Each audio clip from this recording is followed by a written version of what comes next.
And we are live. Welcome everybody to Lubbock Compact Live for Wednesday, December 8th.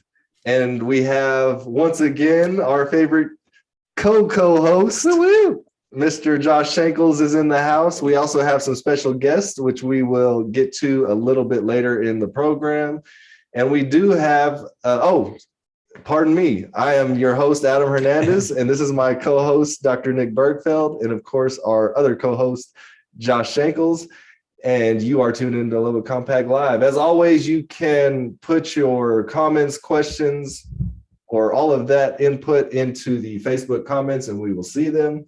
So today we have quite a few updates. We had two different meetings that happened this week. We had a city council meeting. We also had a comprehensive plan oversight committee meeting, which deals with the rolling out of Lubbock's land use plan, Plan Lubbock 2040, excuse me.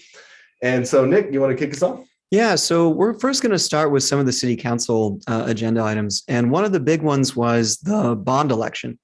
So for those of you that weren't familiar, the city went through a recent bond election that was actually rejected by the voters of Lubbock. It was for about $174 million. And as far as we're aware, this is the first time in Lubbock history that its citizenry has rejected a road bond package, a purely road bond package. And so the city council met this time because despite the end of the rejection of the voters on this, the unfortunate reality is that we need a bond election in order to repair our roads. Our roads continue to degrade. The cost of repairing them is only going up over time. Right now, it's somewhere between the $700,000 to $900,000 range per mile for road repair in the city of Lubbock. And this is really only focusing on the major arterials of the city. So this bond package was very important for a lot of reasons, because as a city, we typically need one every 5 to 6 years. That's historically how we kind of catch up to this sort of, on average, $20 million road deficit that we have every year. So we need about $20 million in a bond election. You know, if it's a 5 years, $100 million, if it's 6 years, $120 million now. And so we've gone, this is some of the longest period in time that we have gone as a city in the modern era without a bond package for road repair now. So the council came together to have a conversation about what was going to be next, because we know that the city needs a road bond election. We know that we need the financing to repair the degraded streets of our city. And so the council had a conversation first about trying to read the tea leaves from the previous election and what did they think went wrong. And for the most part, they were saying that it was about messaging, that the messaging and the communication strategy around this bond election just simply was not good enough. Some of them made comments around how citizens were giving them feedback that they felt uncomfortable about the inclusion of downtown and the repairing of Broadway as a component of the road bond package. So this conversation went on for some time. There were a couple interesting proposals that we actually haven't heard the city council make in the past, such as the mayor pro tem. And Adam, you were able to attend this meeting. And what was the dialogue and what were some of these proposals? Yeah, so during the conversation about what failed, of course, they went on, pretty much everybody was in agreement that it was a messaging problem. So all of that happened. And then after, or maybe during that conversation, the mayor pro tem, the councilman Steve Massengill, brought up a proposal to create a citizens committee to take a look at the bond situation, also to gather public input or more public input. And perhaps if they went about it that way, that the citizens would be more informed and would feel more comfortable with it. And then it could possibly be put on a ballot as early as May, because this is really the only option they have. Since the bond failed, they can't raise this money for these purposes any other way. So they can't like do certificates of obligation as they've done recently, or any certain kinds of debt they just cannot do to get this done, regardless of what the voters said. That's not how it works. So the only option they have is to put it forth to the citizens again for a vote. And so that's kind of the motivation behind doing it this way. And ironically enough, this exact approach is what we actually suggested they do from the very beginning. And I actually had several conversations with the council to that effect, which we were ignored. But I still think that it could possibly work, but I'll give you my thoughts on it here in a second. So he proposed that. And so then the other council members weighed in on this. Pretty much everybody liked the idea, except for Miss Joy and Miss Sheila Patterson Harris. Miss Sheila Patterson Harris, she just wasn't crazy about it, but she pretty clearly stated that she wasn't just outright opposed to it, and that if everybody else thought it was a good idea, that she would definitely go for it. But Ms. Joy was outright against it. And her reasoning was that she felt that the work had been done and that the information is out there. And so this would kind of be beating a dead horse, I guess, in her mind. And so she talked about the process of how this unfolded, which fair enough. These are accurate. So they went through a process with the city. There was a special committee created from the council that was looking at this whole situation. It was Councilman Griffith, Councilman Joy, and Councilman Chavez. And they got with staff did an assessment of the roads and streets around town. The 3 council members actually drove around town to look for themselves and inspect the streets. They put that data in there. And then after all of that, they had an outside consultant that they hired, spent money to hire an outside consultant to look at their work to see if there was anything they missed or if there was things that could be improved. And so the outcome of all of that was the different streets, which I guess would be the highest priority streets out of all of ours, according to all this data they took in. And so that's why the specific roads that they chosen were in there. And so fair enough, that has all been done, but a lot of folks are just now hearing about a lot of this now after the fact. And so again, it goes to messaging. And so after all of that, they asked the city secretary, when could this be on a ballot? And so she said that if they wanted it, because the mayor actually asked if it could be on the May ballot. And so she said that if it was to be on the May ballot, that the deadline for them to get this together and get it to the city secretary would be February 18th. That's really close. That's like not much time at all. When the original conversation was happening, the mayor proposed maybe 3 months at a minimum, possibly 6 months for the committee to work on this. But if that's the case, then they would have to wait until a November ballot, which it could be a whole different city council. And so there's issues there. Now, I'll give my thoughts on it, and I'd like to get your thoughts on this, Josh, because you always have some interesting insights, that some different angles that maybe I don't look at sometimes. But in my view, I think the timing is too short for it to be on a May ballot, because the mayor was also proposing that they appoint this committee, basically have all the names and go ahead and appoint them on January 11th at a city council meeting. And so that's day 0. Then they would have about a month to do the work, which would mean outreach to the citizens, getting citizen input. They would have to meet at least once a week, and probably more, which would just not be feasible. And so I don't think that it would be possible to do it by a May election. Now, if they weren't just dead set on a May election and they said, okay, it would be cool for a November ballot, then okay, I can see it, because I do think they need about 3 to 6 months at a minimum to look at this if they're going to do it. And so what are your thoughts on this, Josh? Well, I mean, my immediate thought is a kind of citizen commission, taking this approach either now or in the future, I think could be, kind of a win for, I guess, citizen agency in this process and transparent government. And so I think those could be positive developments. And I agree with everything that's been said, either our assessment or the council's own assessment about what happened in here, except that I would also add that the bond comes at the end of a track record that the council has built. And rightly or wrongly, the citizens of Lubbock decided that that track record was pointing in a direction that they were prepared to end, you know? And so without pointing fingers at any specific incident or any analysis that's, you know, after the fact, I would say that the overall outcome that happened with the bond is a result of a track record and should be seen in that context, and also you know, points to the necessity for transparent and responsive governance and a continuous engagement with the electorate, you know? And so I think if they're going to try to do it again sooner or later, you know, they would be wise to kind of attend to those underlying dynamics.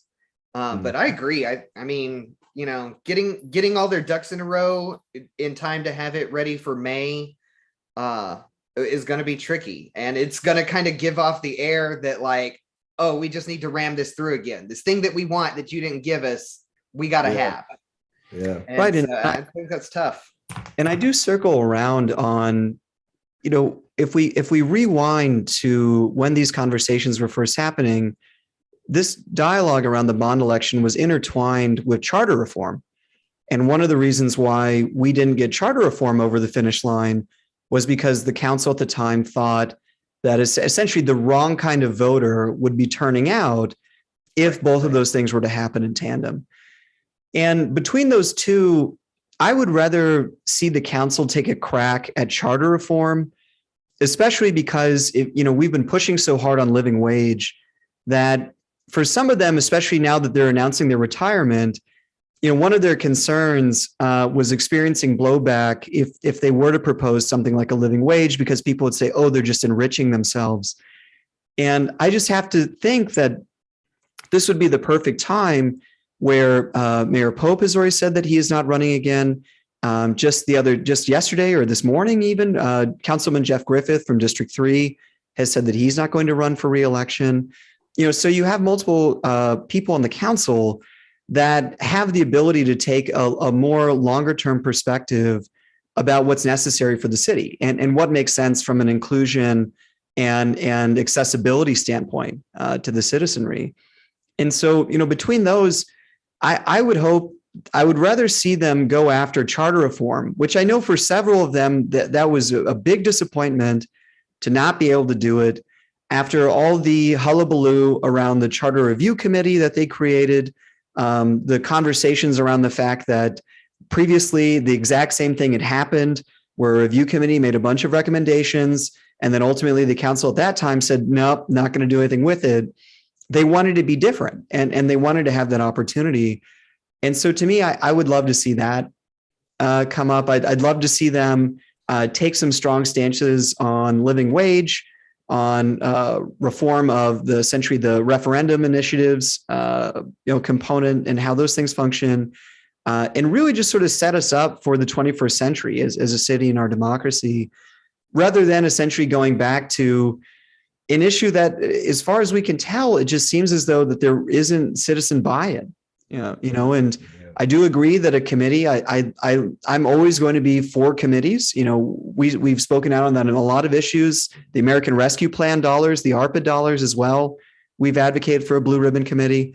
And so I'm not going to poo-poo something like that. I hope that moves forward, and I hope they select individuals throughout the community that are going to be able to get buy-in, because this is a big issue. Regardless of how citizens feel about this council, these roads are not going to repair themselves, and their degradation is getting to the point where it's becoming a big hazard. Yeah. So. Well, yeah. So basically, what was proposed was, if this committee is created, was 2 members on the committee from each district, and then a chairperson. So there would be 15 members of this committee total, which is also a change from how that's normally happened in the past. Normally, they've only wanted to do 1 representative from each district, and then a chairperson. So, could be interesting. Could get, I guess, a little better result possibly with that many people on it. but we'll just keep our eyes open for this and see. We'll know more after next Tuesday. So on next week's show, we'll have an update to this. So the city council will meet again on Tuesday. They're going to discuss this once again because they just decided that there was a little more thought that needed to happen around it. And so we'll keep you posted on that for sure. Yeah. And so, going from there, redistricting, so we've had this conversation a couple times. At first, when the council originally saw the proposals for the redistrict council boundaries, there was some very contentious conversations around districts 1 and 2, which are historically the minority neighborhood representative districts here. So District 1 representing the historic Hispanic neighborhoods of Lubbock, the Guadalupe neighborhood, Jackson, Mahon, Arnett, Benson, and then District 2 representing the historic Black neighborhoods of Lubbock, Dunbar, Manhattan Heights, Yellow House Canyon, Chapman Field, blanking on some of the others that are component of that. I was going to say Cherry Point Parkway, but that's not actually, technically was a converted neighborhood. It was originally a white working class neighborhood. But so essentially the areas where Black citizens of Lubbock have historically lived, mostly as a result of racial segregation and ordinances like the 1923 one that prevented them from living anywhere else. So the big challenge and why this has become contentious is because over time, especially in District 2, those areas have lost population, have lost families, have lost voting power. And you can clearly see a relationship with school closures and the impact that has had on making those desirable areas for people to want to live there for generations. And so because of that, it's forced Districts 1 and 2 to have to expand and to figure out how exactly can they maintain the voter percentages of minorities, Hispanic and Black, above 50%. And so that's really where a lot of contentious conversations happened. But I am happy to say that in this meeting where they went and ultimately voted to ratify a plan together, it was a unanimous vote. There were some good outcomes that came from it. And Adam, you were able to be there and to hear some of this dialogue. And what were your impressions from it? Yeah. I going into these meetings about the redistricting, I wasn't sure what was going to happen because we were, advocating, or, at least I and others were advocating on behalf of District 2 for the councilman from District 1 to basically work with Ms. Sheila Patterson Harris and try to help her make the most out of a bad situation that she, the phrase she was saying is, I'm not having any more babies. So she was like, I can't make people have any more babies. And so, she's trying to make the best of a bad situation, as Nick said, because of population loss. And so there was a bit of a hang up there between those two council members. We advocated many times. I myself sent an email literally minutes before the meeting took place. And so just basically respectfully urging him to work with her. And so when the meeting opened, I was pleasantly surprised that Mr. Chattis was working with Ms. Sheila Patterson Harris.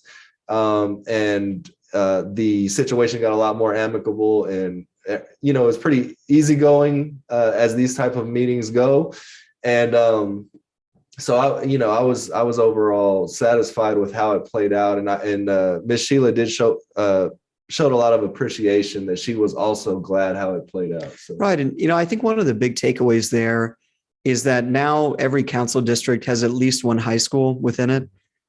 So all of them have a connection to the continuum of education within our city and can be advocates for those various areas. If you have been living on one of the border areas, or if you were near a district boundary, I strongly encourage you. So the council is going to have a second reading to adopt this district plan at their next council meeting.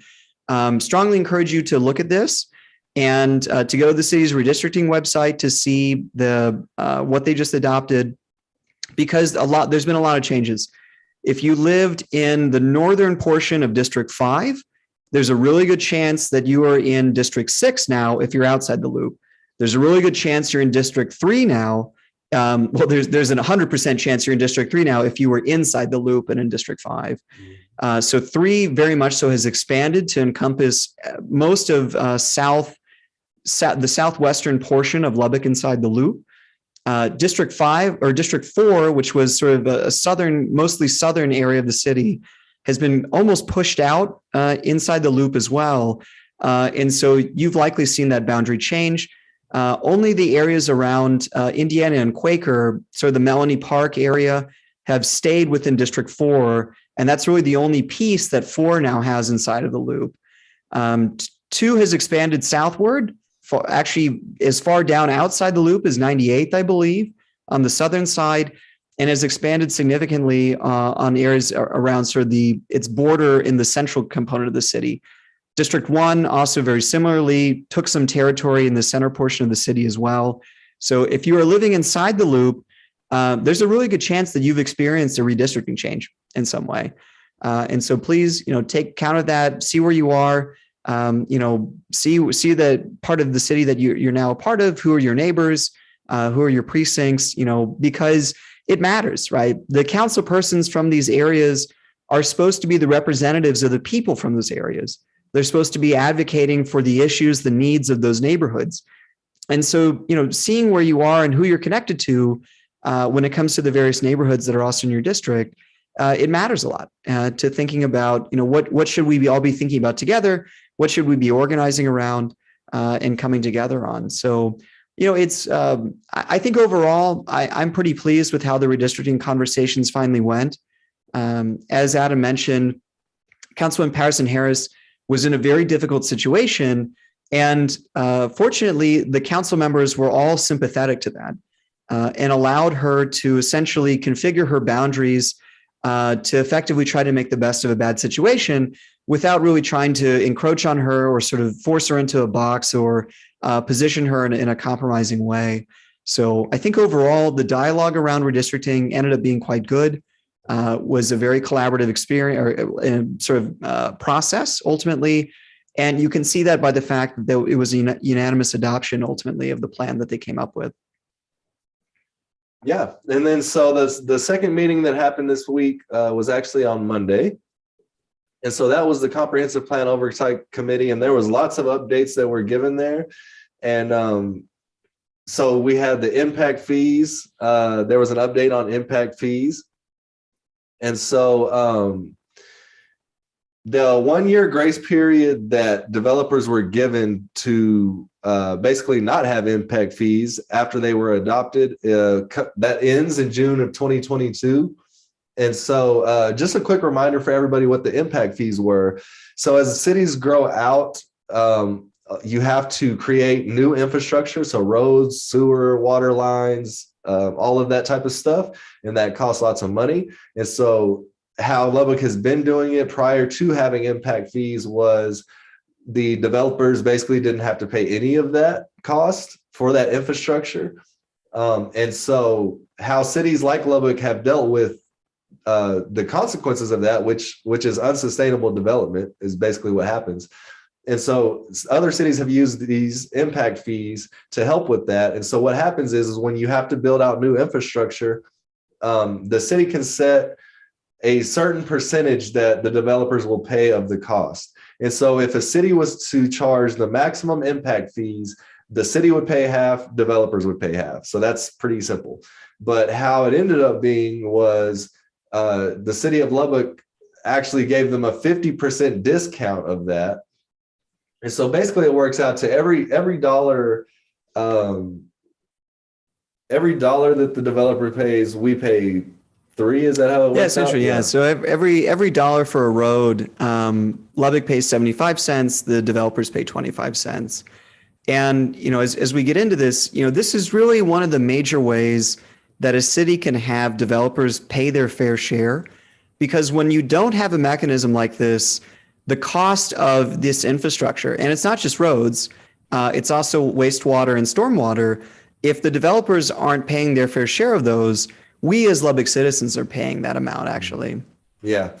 Yeah, and so just a reminder about how that all played out. That was not obviously how we wanted that to play out. We were advocating for the maximum impact fees because of how behind Lubbock is on this, but that's how it ended up. And so they have until June 2022.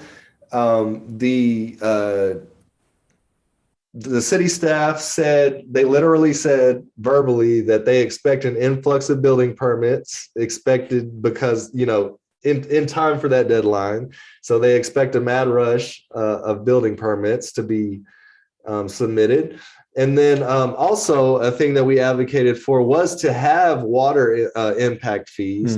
And the reason that was given by the city manager at that time of against having water impact fees at this time was that the setup that we currently have is paying for it. However, that seems to not now be the case as it's played out. And so water impact fees were included. So that was a win. We were able to get them in there because some in the development community did not want them at all. And so it's actually good that we were able to get them in there. And those don't even come effective until June of 2022 as well. And even at that time, they're set to 0. And so there's obviously room for improvement here on impact fees, but that's the update on it. And we will, of course, keep you posted. And we continue to advocate for those to be updated. They do, after this first year, I believe they can relook, or the city council, can relook at this if they so chose. And those could be tweaked, shall we say. There was also a lot of stuff laid out in the Parks Master Plan. I will not go through all of this. I'll just kind of, we can go into this more in depth, I think maybe in the next show. But one thing that we found out is there is now an assistant director of parks, which is good. So his name is Ben Perry. As far as the Parks Master Plan, I believe we stated this last time, they feel that they're about halfway through the process in this. And so kind of some key takeaways here that where our parks stand and where they could be after some proposals that the new parks director submitted to council already. He's already submitted these in another meeting. And so where we're at currently, our average score for parks is like a D-. And if the council does adopt the different recommendations that the parks director brought up in the last budget session, that could bring us up to a C. And so that's a bit of an improvement. And so that's kind of where everything is at. And then another key takeaway here is the funding of how is all this going to happen. So once they adopt the Parks Master Plan, how is that going to look? So the Parks Director actually answered this question, and he said that they will, once the whole thing is adopted and they know what exactly they're after, that they're going to look for various funding mechanisms for these. And this could even include the Texas Parks and Wildlife grants, private public partnerships, all sorts of things. So they're going to look into all sorts of funding mechanisms. So nobody has to worry about any sort of weird debt or anything like that to get any of this done. And so that's really good. And so there was also an update on the neighborhood planner process. And he just kind of gave a presentation to this committee to kind of show them the history of what he had been doing since February of this year, and kind of how they're approaching this whole process. And we won't burden you with all of that here. The key takeaway here is that there is a city council meeting coming up really soon where he will actually present his findings to the council. And so we will keep you updated. We don't have the date on that just yet. He said that once he has the date, he'll of course let us know, and we will let you all know as soon as we have that. And so one question was interesting. I can't remember who asked this from the committee, but they asked him how exactly the neighborhoods will be involved in the entire process of carrying things out once this thing gets going. And matter of fact, I believe that came from Miss Billy Russell in District 2. And he told her that they will actually be creating steering committees for the different neighborhoods, of course, with key stakeholders from those areas and things, and that it will be very neighborhood driven. So that's really good. And then now this committee is going to give their yearly report for what they've done or what's been accomplished under their watch for the past year, obviously. And that's going to happen on the Tuesday, January 11th city council meeting as well. And then the last thing we'll end off here with is the tentative schedule for the UDC updates. And then I'll let Nick chime in here before we hand it off to Josh. And so the UDC, of course, is the Unified Development Code. This is looking at the different zoning, different ways that land can be used in our city. And so they're looking at January or February of 2022 to have a first draft published, and they will publish this publicly so people can look at it, review, give input. So there's still plenty of opportunity here for input on this situation. There's a date to be determined where the city council will have a work session to discuss this. That will be another opportunity for public comments. And then they're looking at having a March 3rd Planning and Zoning Commission public hearing, which would be the Planning and Zoning Commission board, obviously, and a public hearing. Once again, you can put your comments or input in there at that meeting as well. And then March 8th of 2022, the city council will have again a public hearing, which will also be the first reading. So that's another opportunity to give public comment or input on this. And with the hope of having the second reading done by March 22nd. Yeah, so this has been a long journey. One that when the consultants were hired, the length of their contract was actually about, I think now a year. It was anticipated that this would be completed a year ago. So, everything in the delay has been good.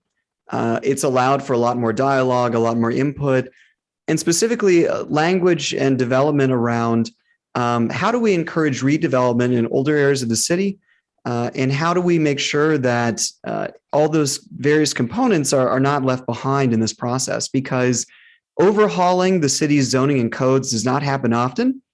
And so when it does, you want to make sure that you get everything right. And it's very exciting to see this finally getting to the point where adoption is likely. We'll definitely be talking about it more as everything gets moving, and there will certainly be opportunities for advocacy. I think off the top of mind for all of us is still amortization, and hopefully one final push to try to get that included into this process. Yeah, and actually, you just reminded me about something. So Brian Isham, who's the director of wait a minute, what's his title? Director of planning. Yeah, director of planning. He actually, another question that came up was about the industrial sites, the industrial areas. So that was actually a good thing that some of the committee members did bring up, even though it looks like it's a lost cause at this point.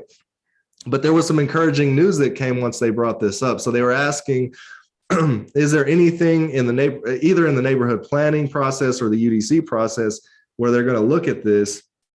And Mr. Isham said that they actually did submit a proposal that we had heard about them planning to submit, but they actually did submit it in the last budget process for a consultant to come and look at Lubbock's zoning, to look specifically at different areas and with the intent, obviously, to make some changes. And so that's very promising. And so, and he said that was approved in the last budget session. And so we'll get some more information on that, of course, and let you all know. But that is some really good news. Yep. So, all right, Josh, we've taken up enough time here, and we have some special guests that I will let you introduce. Yeah, no, thank you for doing that. Those do seem like some encouraging developments. So yeah, no, we're really excited to bring these guests to you. The folks that we have today are with an organization called the Mesquite Mile. My good friend and client, Mr. Travis Neal, is somebody I'm familiar with. And Travis, why don't you take the time to introduce the folks in your group that are they frozen on your screen, ladies and gentlemen? Oh no. Uh-oh. Yeah, they do look frozen. We'll give them a minute to kind of resolve the technical issues. and I'll just spin with you guys for a second. The reason why we were so excited to bring these folks in is because they have a really exciting project in mind for the Heart of Lubbock neighborhood to revamp the landscaping kind of home by home to convert it into more native landscape designs. And we thought this fit so conveniently with some things that we advocate for across a variety of different aspects, including, you know, neighborhoods that are more conducive to human health. And oh, hey, All right. And it works. nice save, tech team. Anyway, we thought these folks' project kind of dovetailed with some of our interests and some of our advocacy pushes so well. So we wanted to get them as guests. Now that they're back on the page, Travis, we were just getting to the introduction part.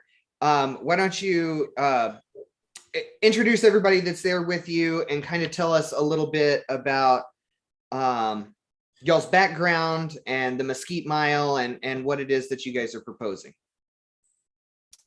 Yeah, sure. Well, there's 4 main collaborators in this project. I'll start by introducing myself. My name is Travis Neal, and I'm an artist and an assistant professor at Texas Tech in the School of Art. My name is Erin Charpentier. I'm also an artist and a designer. I teach a little bit at Texas Tech, and I'm also a graphic designer. Hi, I'm Kim Carlsred, and I'm also an artist and designer who works with landscape, urban ecology, and kind of how those things interact with space. And I have a collaborative practice with my partner who is watching the kiddo. Right. Awesome. Yeah. He's a landscape architect. He is a landscape architect, and his name is Daniel Phillips, and he's over at Texas Tech in the landscape architecture department. Yeah, no, it sounds like you guys have really put the brain trust behind this whole project. Right. So talk to us about again what it is that you guys propose to do and there in the Heart of Lubbock neighborhood. Yeah, so we were funded at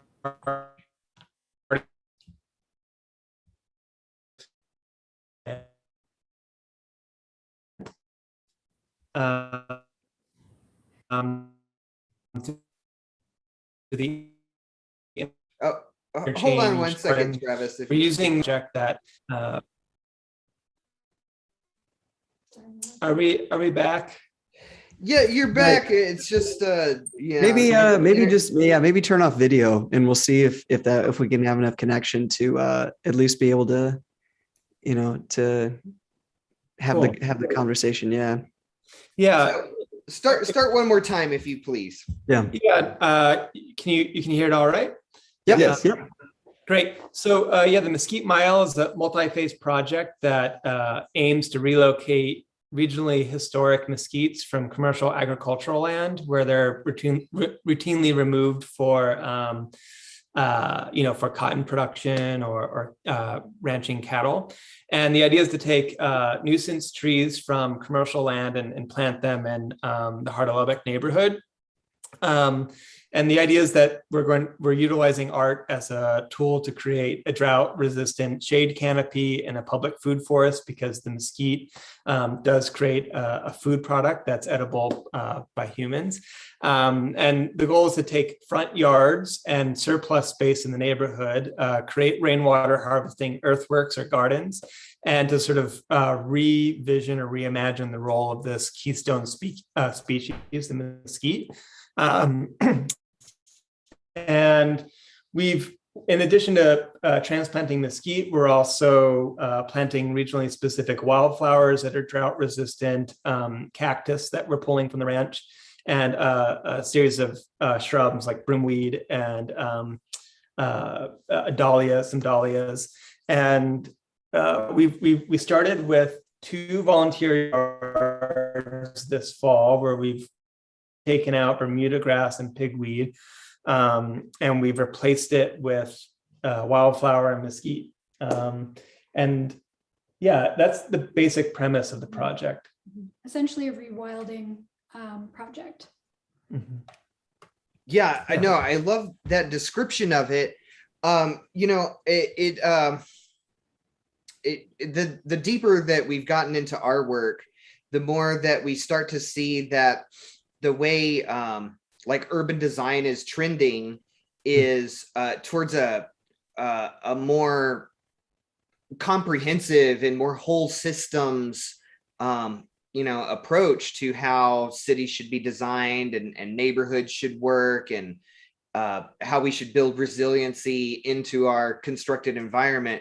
And so I think that you know, that you guys are hitting on so many elements of this, of what's maybe missing in our neighborhoods. Could you talk about, like, go a little bit deeper into what the objectives of this project are? Why would you undertake something like this in a neighborhood? Well, Yeah, go for it. well, I appreciate that you just brought up resilience as a concept, because that's really at the core of this project, is to think about what kind of plants are take up less resource to grow in our front yards, because grass and lawns was a model that was more based on sort of like an English garden. It definitely wasn't ever meant to be in a semi-arid climate region like the one we live in, where water is more scarce. So we're really thinking about plantings that are resilient now and can continue to be resilient in the future. So things that are more drought tolerant and take up less water. And that's an environmental form of resilience. I think we're also interested in social resilience. So there's a community building aspect to this project. We're also interested in making public pathways through yards. So that's something we hope to do in a future volunteer yard. Yeah, I mean, you know, you've in these central neighborhoods, north-south pathways or sidewalk.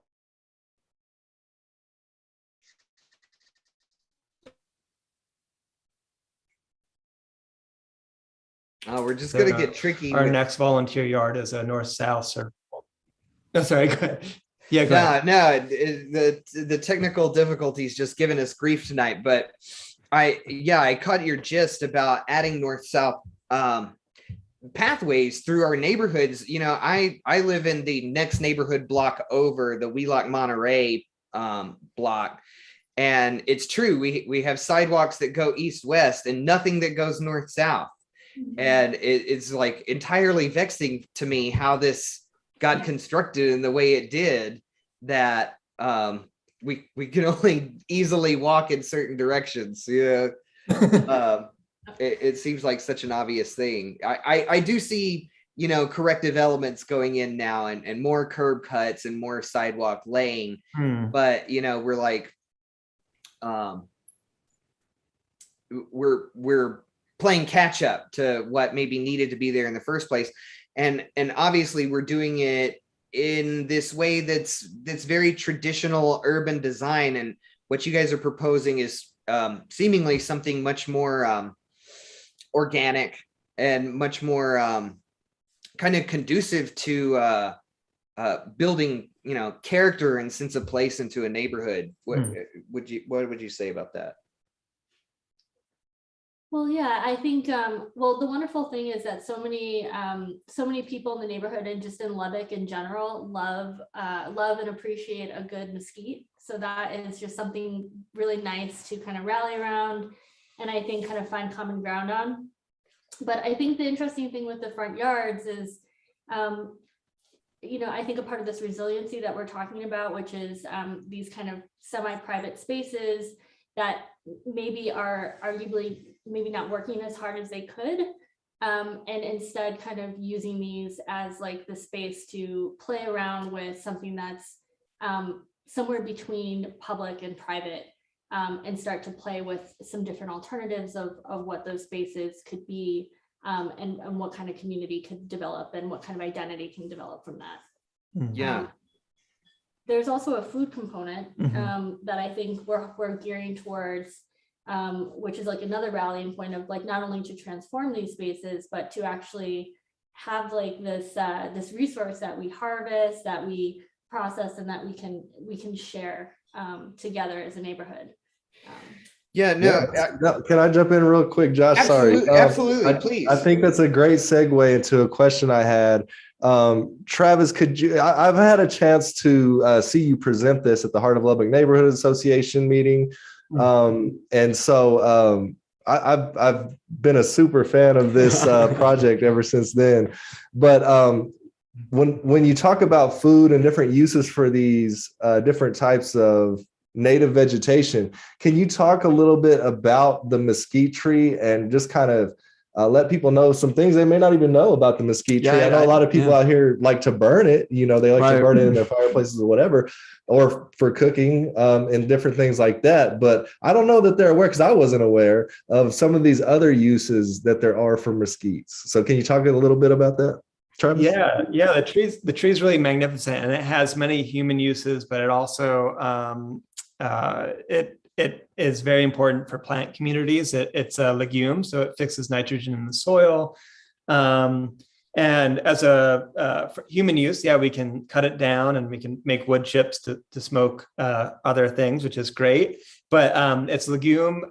You can eat it raw. It's not the it's kind of tasty. It's a little bit like tangy and earthy and a little bit sweet. That has a little bit of fruit, but you can dry out the pods, mill them, and create a flour.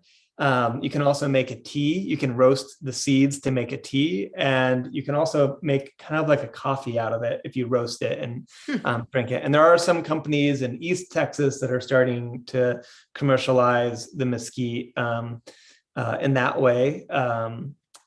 Yeah, so one of my colleagues at the School of Art, Joe Arredondo, told me that he'll make tortillas with mesquite flour and corn flour. So you can do a lot of different things with it. And we're hoping that when we plant enough of these trees, we can also purchase with the grant a hammer mill, so we can mill the seed pods and make a flour from the Heart of Lubbock. Mm-hmm. Yeah, no, I'm so glad you asked that, Adam. You know, the comment that I was going to make was about how, you know, and this is something that came up in last week's show. I've kind of been on this kick lately talking about our beavers in the Canyon Lake system.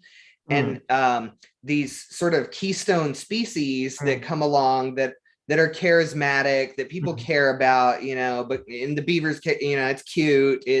It's surprising that it would be here.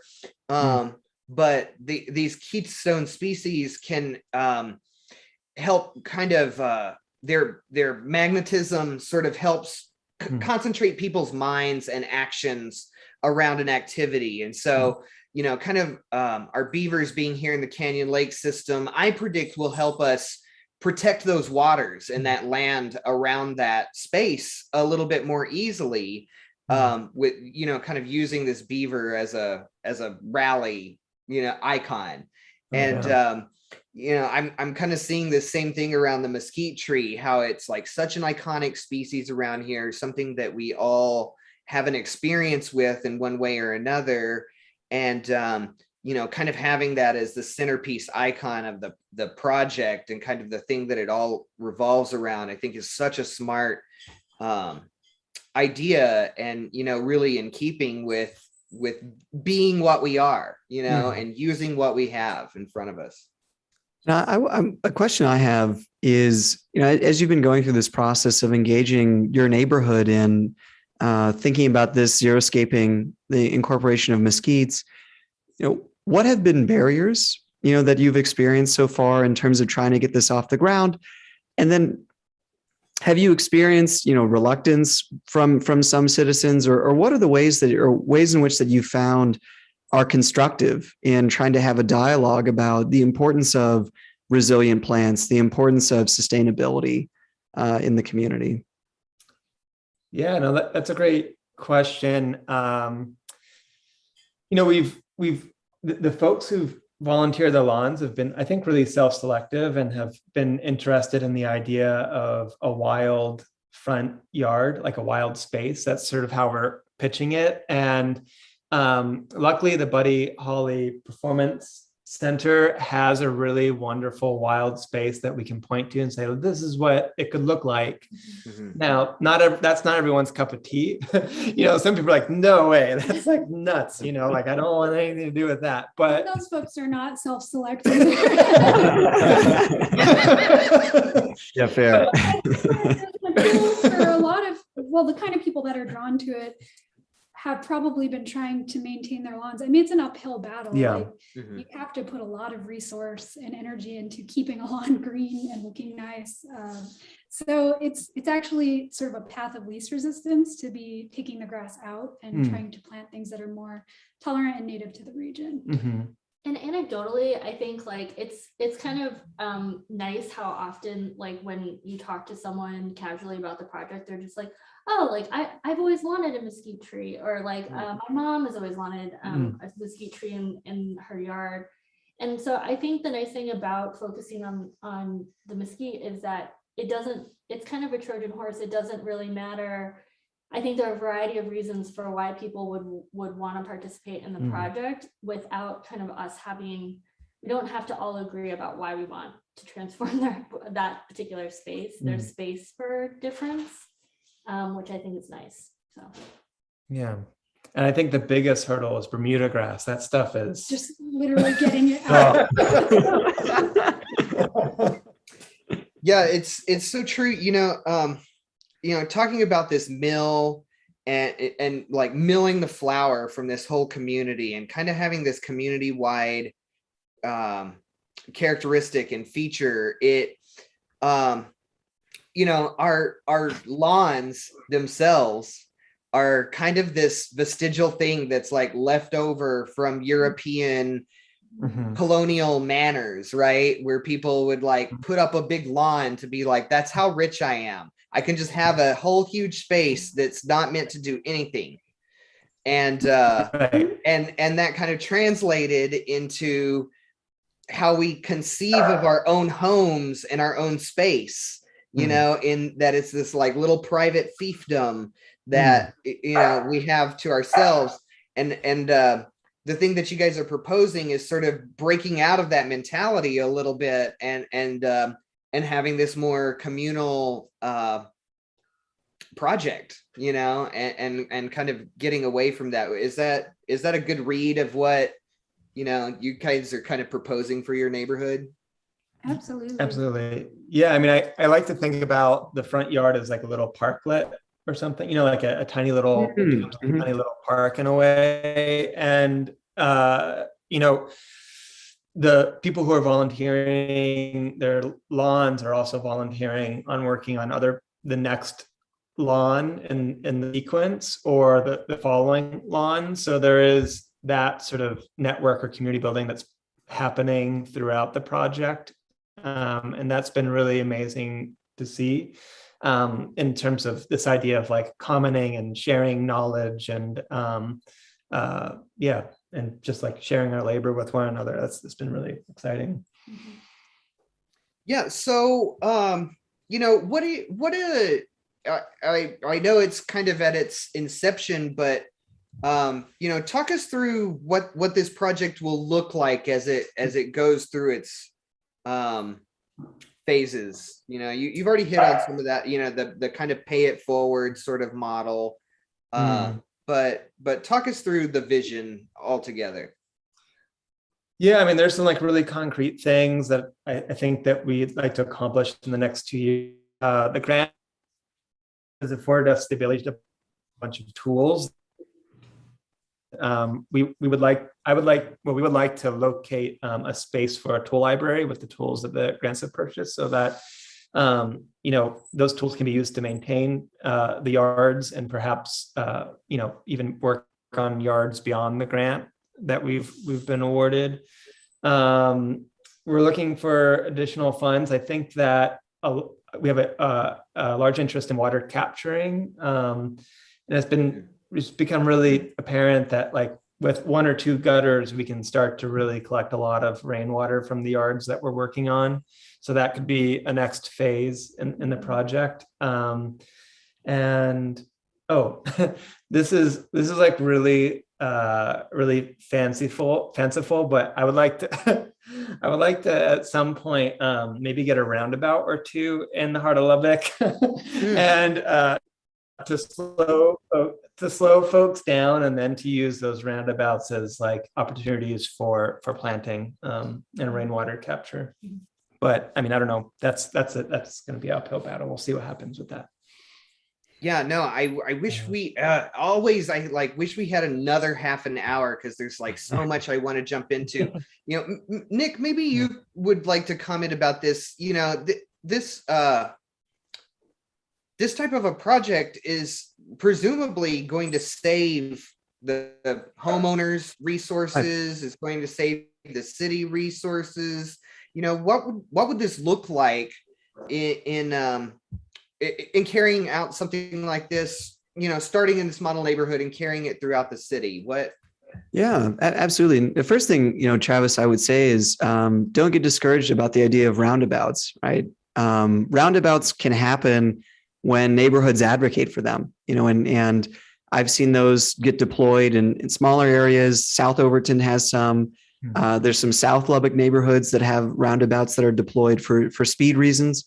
But it is a possibility. There are certain neighborhoods that have special kinds of parking zoning, right? So Tech Terrace neighborhood has parking permitted zoning in certain areas, so those things are possible. It just really requires neighborhood buy-in, right? And whenever a city council person sees that there's a neighborhood association that's getting behind an idea like this, it can really help to make those things happen. And so, don't give up on the idea of roundabouts. I actually love that.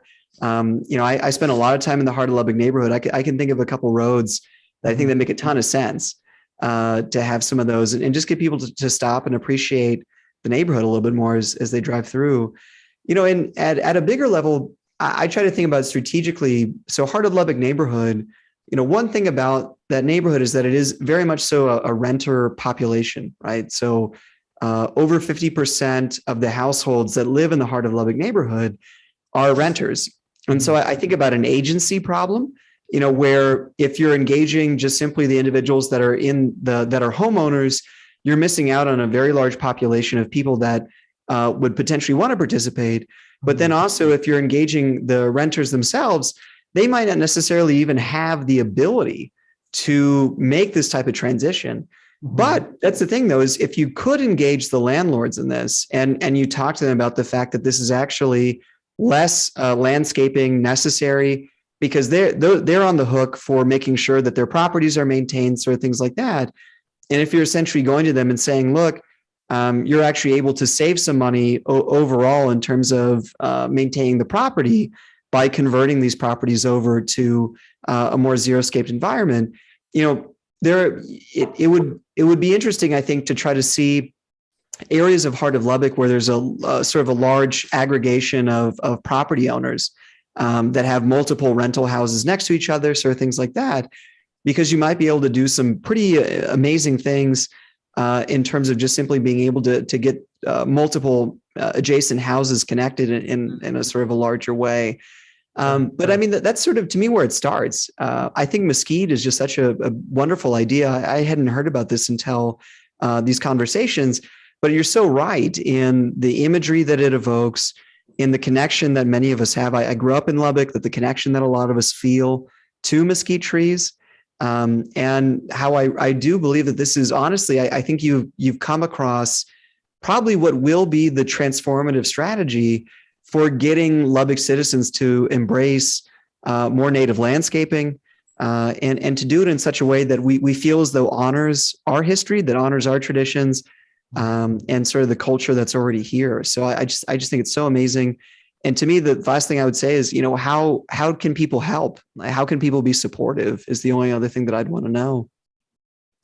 Yeah, great. Well, you can reach out to us. There's a number of ways to reach out to us. If you know someone in the heart of Lubbock who might be interested in the project, we're looking for volunteer lawns.